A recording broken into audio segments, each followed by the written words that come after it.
In today's video, I'm going to teach you how to manage template design on Mailchimp editor for a newsletter template, all within 5 minutes. Whether you're a newbie starting from scratch or you're enhancing an existing template, this process is straightforward and effective. So let's dive right into it. First, you'll want to design your newsletter, and this begins in the Mailchimp platform by navigating to the Campaigns tab. Look for the Create Campaign button and give it a click. Now once you're there, you're going to select email because that's the format we'll be working with today. When prompted, choose the option for a regular email. This will lead you to the stage where you can begin designing your email content.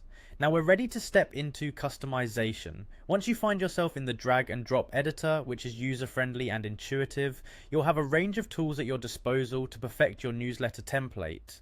Let's start by personalizing the content blocks.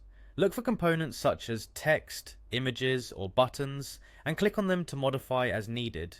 You have the flexibility to adjust text by altering fonts, styles, and colors. Additionally, if you need more or fewer sections, you can add or remove these by simply dragging and dropping new content blocks. Next, let's focus on the overall aesthetic. You can change colors and fonts by selecting style from the menu. This will allow you to adjust text, background, and button colors to make your template visually appealing. You also have the option to customize fonts and sizes, particularly for headlines and body text, to ensure consistency throughout your design.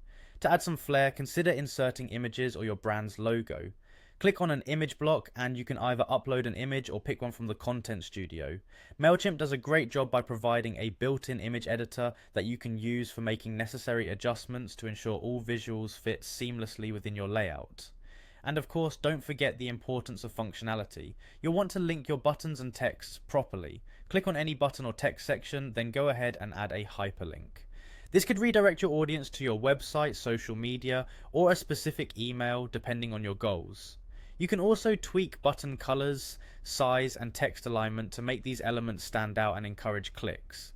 Before you hit send, it's crucial to test your newsletter. Utilize the preview mode to give your design a thorough check. Then send a test email to see firsthand how it appears in an inbox. This step helps ensure all elements, text, images, and links perform as expected. Once you're satisfied with your test email, you're all set. Click send and watch your beautifully crafted newsletter make its way to your subscribers' inboxes. Adjustments at this stage are mostly about fine-tuning and perfecting the overall look and feel. Thanks for following along. Happy emailing!